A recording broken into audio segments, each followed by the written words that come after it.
قوم کے ان چند خوش قسمت بیٹوں اور بیٹیوں میں سے ہیں جن کو یہ وردی پہننا نصیب ہوتی ہے، کیونکہ یہ وردی نہیں ہے، یہ وہ قومی خدمت ہے جو چند قوم کے بیٹوں اور بیٹیوں کے نصیب میں آتی ہے۔ اور آج جب میں آپ کو حلف لیتے ہوئے سن رہی تھی تو میرے رونگٹے کھڑے ہو رہے تھے، کیونکہ ہم سب پاکستانی ہیں، اور میں سمجھتی ہوں کہ چاہے میں ہوں ایز چیف منسٹر پنجاب یا آپ ہوں ایز ایلیٹ فورس کے، میں سمجھتی ہوں کہ یہ بہت بڑی قومی ذمہ داری ہے اور یہ چند خوش نصیب افراد کے حصے میں آتی ہے۔ جب میں ہائی اچیورز کو انعام دے رہی تھی تو مجھے بہت خوشی ہو رہی تھی، اس میں خواتین بھی شامل تھیں، میں ان کو خصوصی طور پہ شاباش دیتی ہوں، اور میں نے آئی جی صاحب سے کہا کہ میں اپنے آفس کی طرف سے ان کو خصوصی انعامات جو ہے کیش پرائزز بھجواؤں گی، تاکہ ان کو پتہ چلے کہ یہ جو بھی ایفرٹ کر رہے ہیں وہ ضائع نہیں جا رہی، وہ نوٹس ہو رہی ہے۔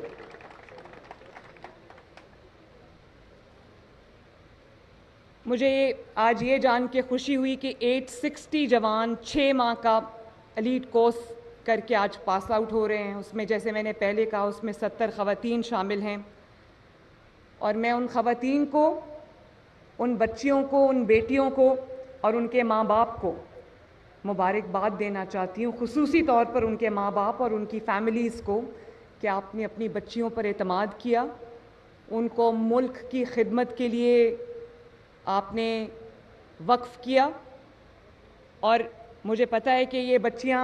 جب یہ میرے بچوں کے اور قوم کے بیٹوں کے ہمراہ اپنے ان کے شانہ بشانہ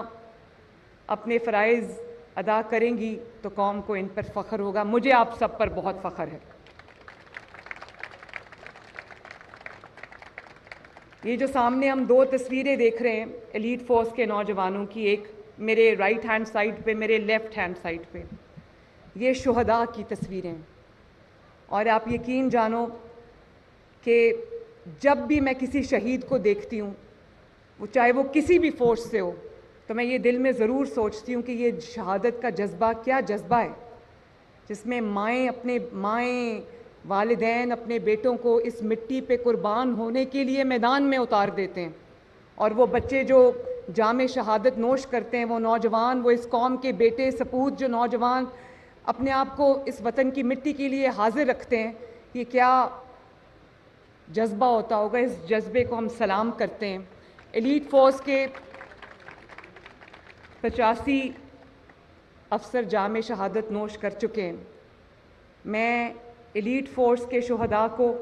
اور تمام فورسز کے